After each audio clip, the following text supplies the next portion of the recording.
This is the last topic that we are going to explore in this course, the topic about entrepreneurs and the new businesses. First, let's look at these photos and read the captions and statistics, then discuss these questions. What is an entrepreneur?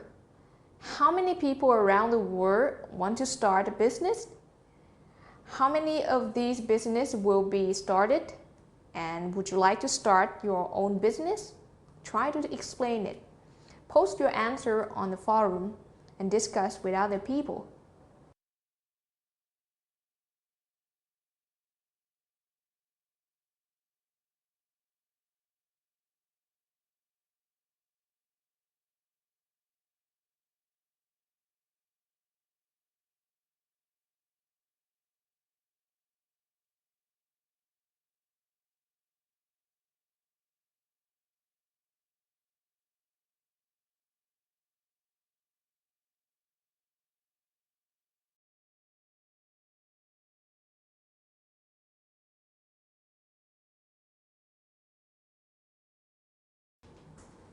In this lesson, we'll continue practicing our listening skills with the main ideas and the specific information. With pronunciation, we'll focus on the thought groups, the elements that help you cut your sentences into smaller parts to say. With the speaking, we're going to talk about how to speculate, how to predict the future, as well as how to show your enthusiasm in your talk. Let's go. First, let's learn some vocabulary within this topic. Listen and read. Notice the word in blue. Those are our focus words of this topic. They can help you to speak better about this topic. Unit 10, Lesson A, Building Vocabulary. A, Meaning from Context, page 184. Injaz and entrepreneurs. For university graduates in Egypt, finding their first job is a serious problem. It usually takes 5 years. Students say that there aren't enough jobs, but employers say that university graduates don't have the right skills to work in business or government offices. A group called Injaz is working to change this situation. Every year, Injaz has a competition that teaches Egyptian students how to run a business. Teams of students make plans, start their own small companies as entrepreneurs, and try to earn a profit. At the end of the competition, a group of Egypt's top business leaders choose the best company. Injaz was adapted from an American program called Junior Achievement. Last year, 9 teams in Cairo competed in the program. Some teams decided to sell a service. For example, Ahmed Yusri's company collected and recycled paper and glass from large businesses. Other teams developed a product. Noor Rafat's company created a magazine for teenagers called Did You Know? And Abdul Hamid Ahmed's company created a special bag for carrying laptop computers. The back of the bag is hard, so you can also use it as a lap desk for your computer. Starting a business always means taking a risk. The students must borrow money to start their companies and pay it back from the company's income. And only one team can win the prize. Last year, the judges chose Abdul Hamid Ahmed's computer bags. They even bought some of the bags. But every Injaz team is a winner because they learn the skills they need to succeed in business.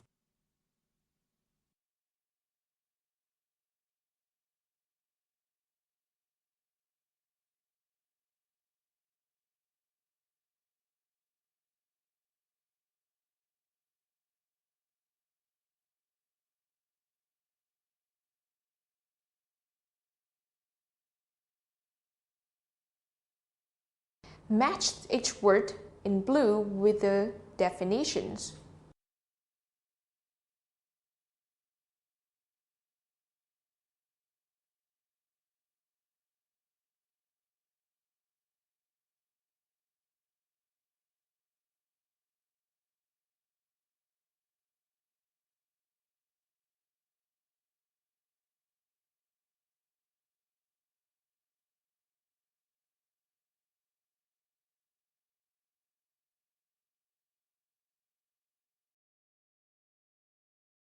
Listen to the pronunciation and write down these words. Number 1, skills. Skills. 2, competition. Competition. Number 3, entrepreneurs. Entrepreneurs. Number 4, profit.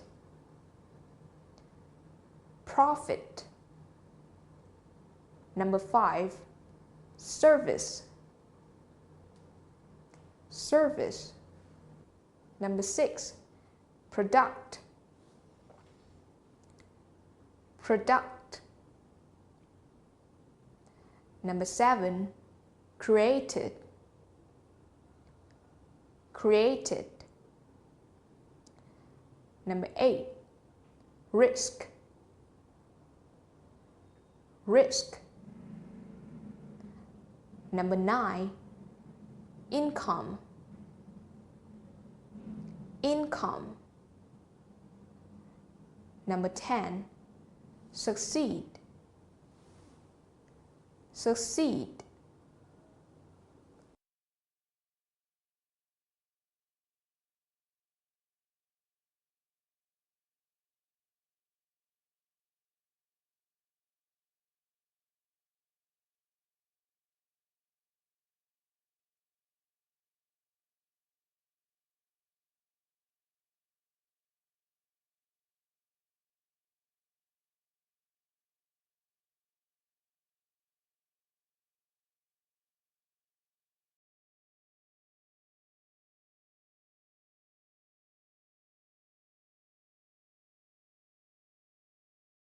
Now practice pronouncing these words.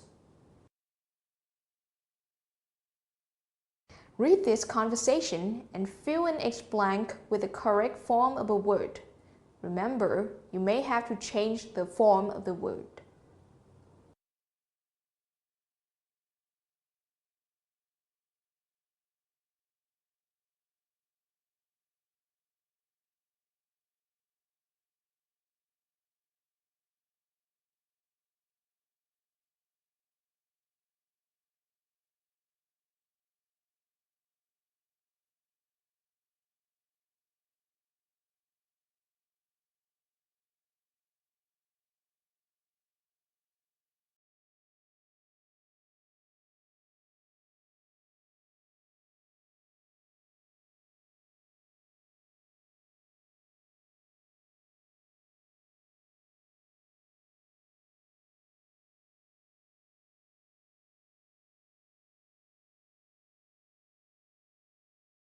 Let's come to our talk. Listen to the first part of a PowerPoint lecture and complete the notes. What do you think the professor will talk about in the rest of the lecture? Giống như những bài trước mà chúng ta đã cùng luyện tập, chúng ta khi mới bắt đầu nghe một cuộc nói chuyện hoặc là một bài nói nào đó, chúng ta cần phải chú ý ngay từ những giây phút đầu tiên để chúng ta có thể xác định được hướng đi của cuộc nói chuyện hoặc là bài giảng và có thể dự đoán được những thông tin sẽ xuất hiện. So listen and fill in those blanks. Lesson B. Developing listening skills. Before listening. B. Predicting content. Page 186. We've been talking about small businesses, and we've seen that small businesses have some disadvantages. It's more difficult for them to borrow money, and the attitude and personality traits of independent business people can sometimes make a business fail. But they also have one big advantage. It is much easier for a small business to adapt to changes in the world and in the economy. In today's class, we're going to look at how one family business has adapted and changed for success from 1921 until the present.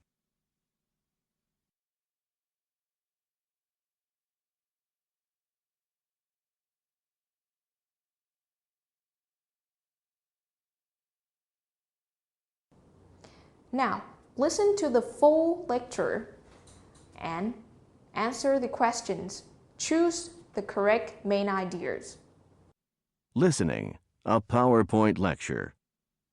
A. Listening for main ideas. Page 186 and 187. Okay, so here in this slide, we have a vendor at the San Francisco Flower Mart. The San Francisco Flower Mart is one of the 5 wholesale flower markets in the United States. Florists come here to buy the flowers that they will use in their products. The market, or mart, opened in 1956, and you can still find many of the same kinds of flowers here, like roses, irises, and lilies. You'll also find some of the same people, like Bill Zapatini, one of the market's flower traders. Zapatini's father came to the United States from Italy in 1921 and decided to start a flower farm.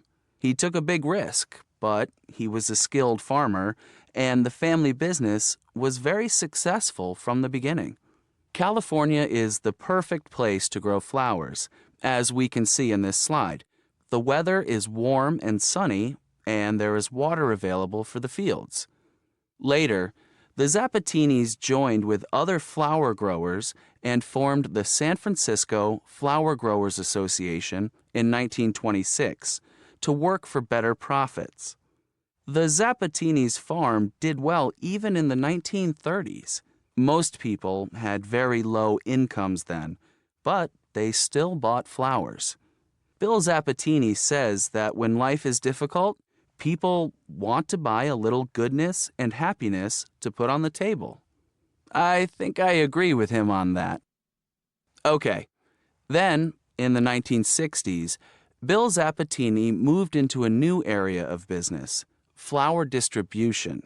They began shipping flowers from 30 different farms in California to markets all around the United States.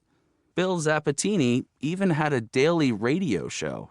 In order to persuade people to buy more California flowers, he talked about flowers as a part of everyday life, not only for special days like holidays and birthdays. In the 1980s, the economy of California began to change. The area around the Zapatini farm became famous as Silicon Valley, the center of high-tech industry. Many companies wanted to buy land there to build factories and office buildings. So, for a time, the Zapatinis went into the business of selling farmland to high-tech companies. Well, that was fine for a while, but Bill Zapatini missed working with flowers, so he went into flower trading, buying large amounts of flowers from growers and selling them to flower shops. In the past, the Zapatinis bought and sold flowers only from California. But larger airplanes and improved refrigeration made it possible for flowers to travel much longer distances in good condition. We can see people loading boxes of flowers onto a plane in this slide. Today, 67% of the flowers in the United States are imported from countries such as Colombia, Ecuador, and Costa Rica. Bill Zapatini now sells 200 different varieties of flowers from countries around the world, and the San Francisco Flower Mart is like a global shopping mall for flowers. There's no way the old traditional family farms can compete, he says, but small businesses like his have been able to adapt and change. So now, what about the future? Some people believe that within the next 10 years, the wholesale flower market may move away from places like the San Francisco Flower Mart to special websites.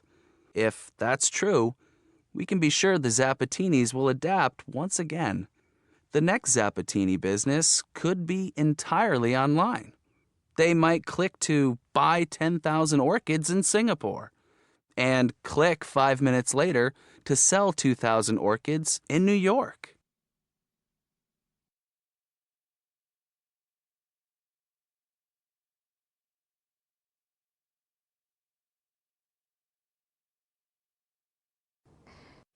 Now let's listen to a case. You may listen again and complete the notes for each slide. Listening, a PowerPoint lecture. A. Listening for main ideas. Page 186 and 187. Okay, so here in this slide, we have a vendor at the San Francisco Flower Mart. The San Francisco Flower Mart is one of the 5 wholesale flower markets in the United States. Florists come here to buy the flowers that they will use in their products. The market, or mart, opened in 1956, and you can still find many of the same kinds of flowers here, like roses, irises, and lilies. You'll also find some of the same people, like Bill Zapatini, one of the market's flower traders. Zapatini's father came to the United States from Italy in 1921 and decided to start a flower farm. He took a big risk, but he was a skilled farmer, and the family business was very successful from the beginning. California is the perfect place to grow flowers, as we can see in this slide. The weather is warm and sunny, and there is water available for the fields. Later, the Zapatinis joined with other flower growers and formed the San Francisco Flower Growers Association in 1926 to work for better profits. The Zapatinis' farm did well even in the 1930s. Most people had very low incomes then, but they still bought flowers. Bill Zapatini says that when life is difficult, people want to buy a little goodness and happiness to put on the table. I think I agree with him on that. Okay, then, in the 1960s, Bill Zapatini moved into a new area of business, flower distribution. They began shipping flowers from 30 different farms in California to markets all around the United States. Bill Zapatini even had a daily radio show. In order to persuade people to buy more California flowers, he talked about flowers as a part of everyday life, not only for special days like holidays and birthdays. In the 1980s, the economy of California began to change.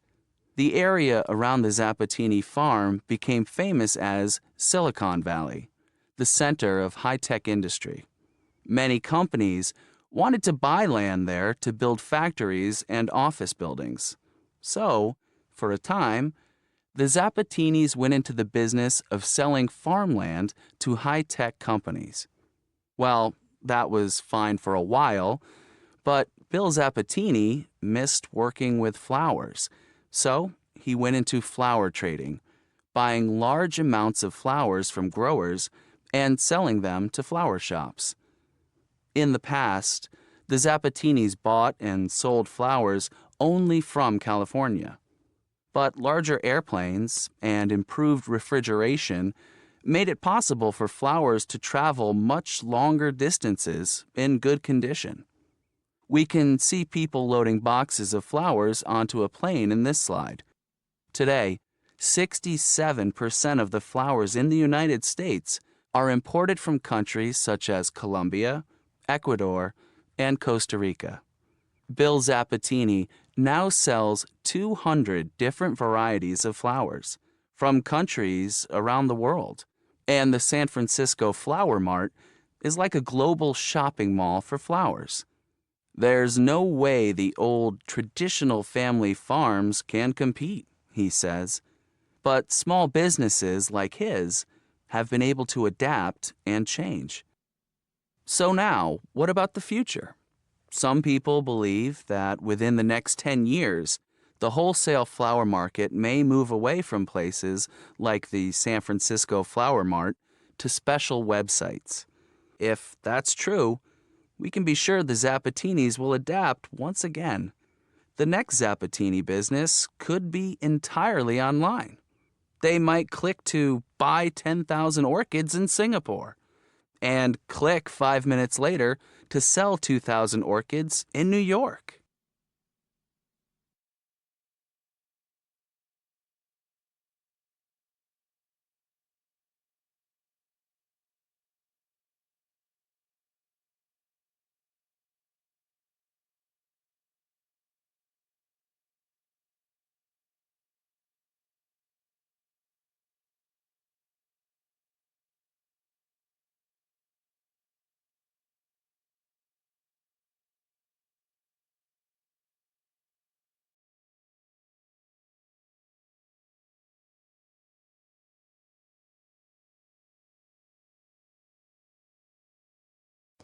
Now let's listen to a case study and take notes to answer the questions. You do not have to write in complete sentence. In this part, try to listen and write down the keywords first before you read the questions. Ở phần này, chúng ta hãy luyện tập cách ghi chép lại những thông tin quan trọng khi nghe một bài nói bằng cách là chúng ta sẽ nghe bài đó và chúng ta cố gắng ghi lại những thông tin quan trọng nhất, những từ keywords. Thông thường, chúng ta nên ghi chép lại danh từ, động từ và các từ chỉ thời gian hoặc số liệu. Đó là những từ quan trọng nhất. So, listen and try to take note. Developing listening skills. Listening. A case study and a conversation. A. Listening for main ideas. Page 196. Okay, let me give you an example of someone who started an interesting business and did an excellent job of collecting information about her market.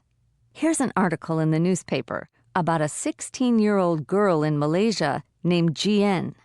Now, GN lives in a small town, and she's a high school student.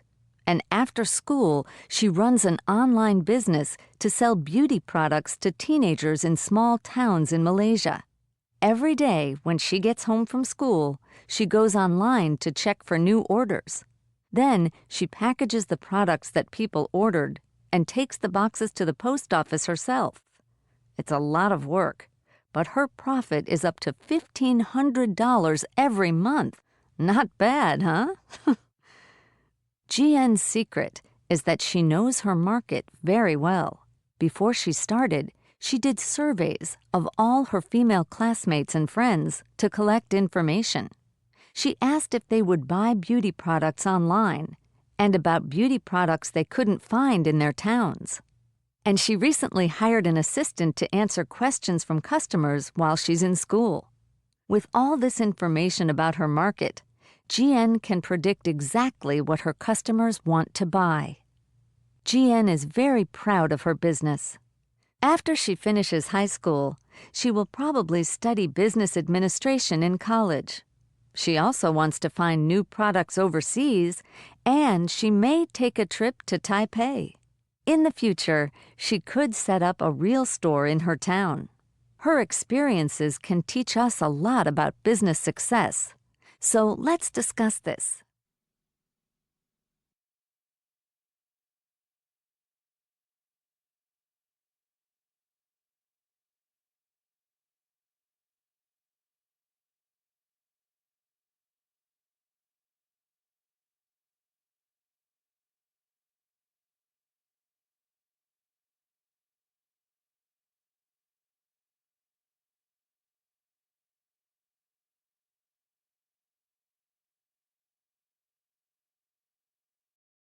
Now use your note to answer this question, true or false.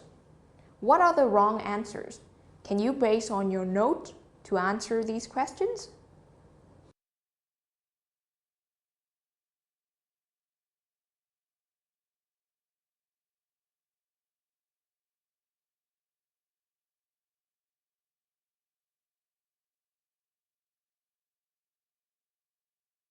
Let's talk about pronunciation. Today we are going to learn about thought groups. So thought groups are the groups of words, usually from 2 to 5 words that form an idea. These thought groups can help you cut the long sentences into smaller groups so that when you speak, you can pause between those thought groups in order to help the listener understand you better.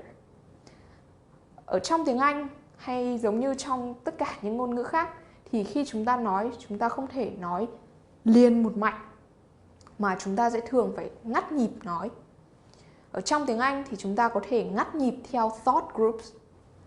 Thought groups có thể được hiểu là một nhóm các từ khoảng từ 2 đến 5 từ mà gộp lại chúng tạo nên một ý nghĩa. Mỗi một thought group thì thường sẽ có một focus word. Focus word được gọi là từ trung tâm. Và từ trung tâm này thường sẽ được nhấn mạnh hơn các từ khác. Mặc dù là khi mà chúng ta nói thì chúng ta vẫn nên nhấn vào những keywords, nhấn trọng âm vào những keywords, đọc to, đọc cao. Tuy nhiên, cái từ focus word thì chúng ta sẽ đặc biệt nhấn mạnh. Ở giữa các thought group, chúng ta sẽ ngừng lại một khắc để chúng ta có thể chuyển giao, để người nghe hiểu được cái ý của chúng ta rõ ràng hơn. Here are some examples. Our neighbor next door have a big brown dog. Thì ở giữa hai thought groups này, chúng ta nên ngừng lại một chút. Again, our neighbor next door have a big brown dog. Listen and repeat. Our neighbor next door have a big brown dog. Second, after my class, I'm going grocery shopping. Okay? After my class, I'm going grocery shopping. Number 3. Finally, after an hour, the bus arrived. Finally, after an hour, the bus arrived. Number 5. On Sunday, we usually go hiking in the park near our house. Very good. Now, listen to these sentences. Mark the thought group with a slash. Chúng ta sẽ đánh dấu vị trí, điểm giao giữa các thought groups bằng gạch chéo. A. Page 197. 1. My oldest friend has been living in my neighborhood for 15 years. 2.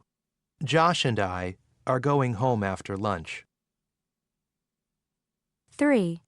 She started a business last year when she graduated from technical college.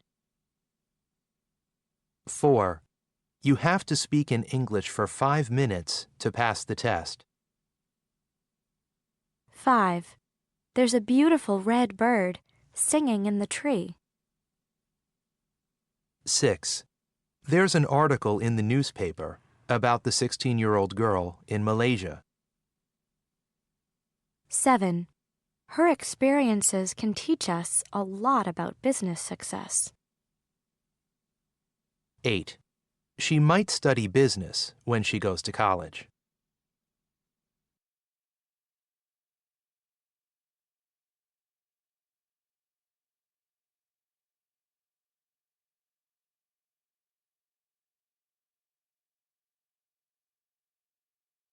Let's come to the next part about speaking.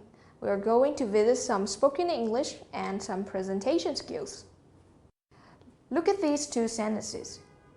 Can you find why the Zapatinis did each thing? Can you find the reasons in those two sentences?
Okay, here's the answer.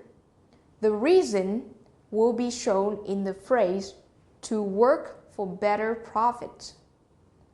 Or in the second case, in order to persuade people to buy more flowers from California. In here, we have a way to talk about our purpose, our reason for doing something. We can use to plus verb to talk about it. Or we can also use in order to verb. Trong trường hợp này, khi chúng ta muốn nói đến mục đích làm một điều gì đó, lý do chúng ta làm một điều gì đó, chúng ta có thể dùng cấu trúc ngữ pháp to cộng verb hoặc in order to cộng verb. For example, Elisa borrowed a lot of money to start his new business. Ví dụ, Elisa mượn nhiều tiền để bắt đầu kinh doanh. Thì từ to ở đây chúng ta có thể hiểu như trong tiếng Việt là từ để. Từ in order to cũng vậy. To và in order to, so as to có thể mang nghĩa là để làm gì đó. Second, you can watch American movies to improve your English. Bạn có thể xem những phim Mỹ để cải thiện tiếng Anh của mình. Or in order to get a good grade, John studied 3 hours for a test. Để đạt điểm tốt, John học 3 tiếng liền để chuẩn bị cho cái bài kiểm tra ấy.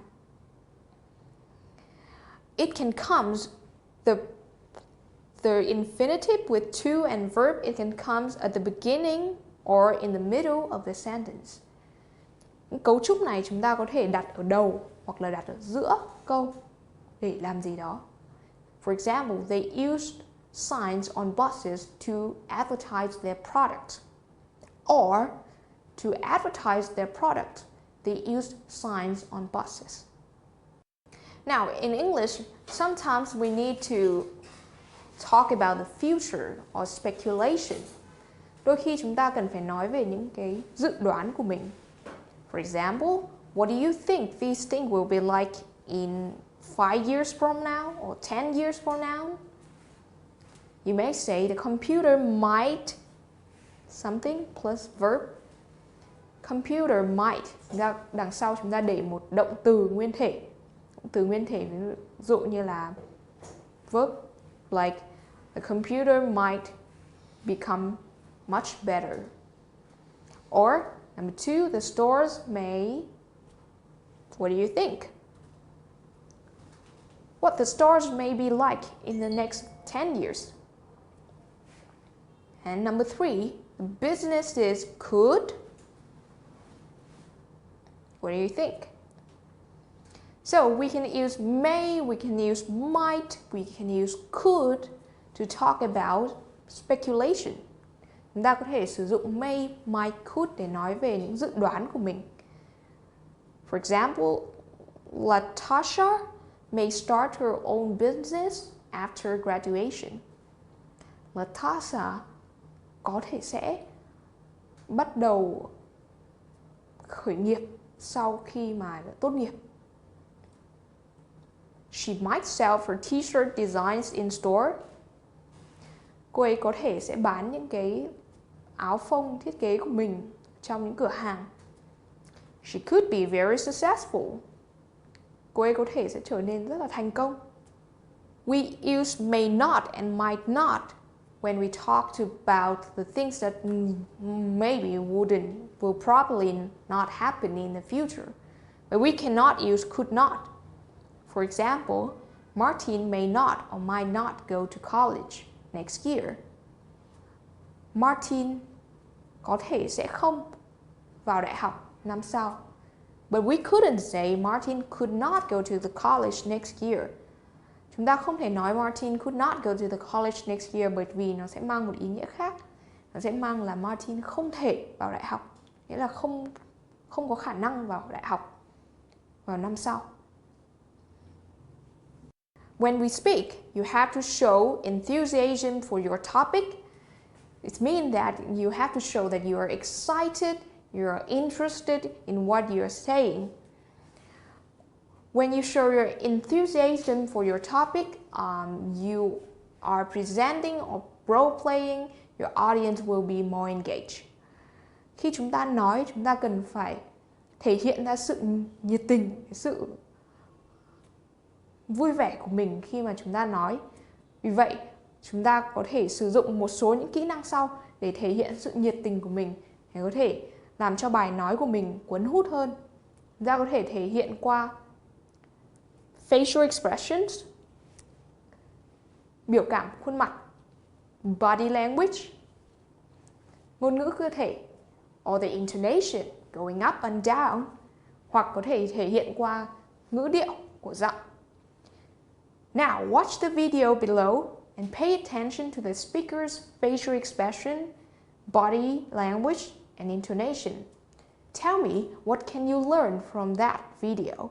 Write out on the forum and share your answer and discuss with your friends. Roberto Monaco here with Influenceology. Today you learn a very cool concept called emotional engagement that's really important every single time you present. When I say presenting, I'm talking about one-on-one presentation conversations. I'm talking about phone conversations. I'm talking about video marketing presentations, webinars, and of course, public speaking. One of the biggest challenges that people have when presenting is the law of familiarity, because most of us are doing what you're doing for 5, 10, 20, 15, 30 years, and then you become very familiar with the subject. So when you present the information, most of us, not everybody, but most of us are not as passionate about information because we are talking about this information for 10, 20, 30 years. It's almost like when you get your job for the first time and you start learning and going to training and classes and you learn and you learn and you're so passionate about it. But then comes a point like, no, you know what? I'm an expert already. I know what I'm doing. I don't have to work as hard. And then almost like we lose our edge. It's called the law of familiarity. So one of the things that I teach our presenters and influencers that come to our classes is that every single time you present, you want to go over these 4 quick questions so that every time you're communicating through video, webinar presentation, you're totally engaged, emotionally engaged in your message, and you come across with a lot of passion, energy, enthusiasm, because that's real, not fake. This is real emotion that you really want to help someone. So here are the 4 questions. But before I give the 4 questions, I want to make sure you have in your mind either the product or service you're about to present, so that as I go through these 4 questions, you answer these questions and relate back to your business. So for illustration purposes here, I'm going to use an event we're doing. So before I speak about this event, I go through these 4 questions. Here we go. Question number 1. What is the danger, cost, and consequences for me, Roberto, if I speak about this program that we're doing and nobody shows up? Well, of course, there's a financial cost. I'll make less money. Number 2, there's an emotional cost, because now I'm not helping as many people as I can help. Number 3, the strategic cost, because usually when people come to our programs, we become friends for life, and now we develop some type of like business relationships in the future. I won't be able to do that because they're not coming. Then the second question that I ask this one: how do I personally gain or benefit every time I present my message and people decide, hey, I'm coming to your event? Well, of course, the financial gain. Our company is going to make more money. Number 2, emotional gain, because now I have more people. I feel like I'm living my purpose. I'm really connecting and helping more people. And of course, the strategic gain of developing new relationships in the future. To develop like business on and on and on. Several new business opportunities can come from people coming to one event. Then I turn around and ask these 2 questions relating to the audience. Question number 3. What is the danger, cost, and consequences every single time I present my information about my program, but my audience does not take action? Well, some of them are going to be unfulfilled. Some of them will never tap in the power of one-to-many communication, public speaking, video. Some of them have a very important story to share, and they will never share this story. They're going to take that story with them when they're gone. It's very sad. Some of them will struggle financially because they're not using one-to-many communication. Right? So I really create a lot of leverage, as you can see. Then I ask the 4th question: how does my audience gain and benefit if they come to our program? Well, they're going to be able to communicate better. They're going to be able to overcome fear of public speaking. They're going to be able to record videos. They're going to be able to do talks persuasively around their community. They're going to be able to do webinars. They're going to be able to increase their expert status in their community. So I keep stacking all the benefits for my audience. By the time I'm done, I'm so emotionally engaged with my message because I know every time I communicate, I know the danger, cost, and consequence for me if my audience doesn't take action. I know the benefits that I gain, if François gain, every time we communicate and they take action. I also know, I'm very clear about the danger, cost, and consequence for my audience if they don't take action. And I know how my audience benefits when they do take action. Make sure you ask these 4 questions before you start presenting information about your product or service. Make sure your team also asks the 4 questions so that everybody makes more money, help more people, and have more fun. Feel free to leave the comments here below.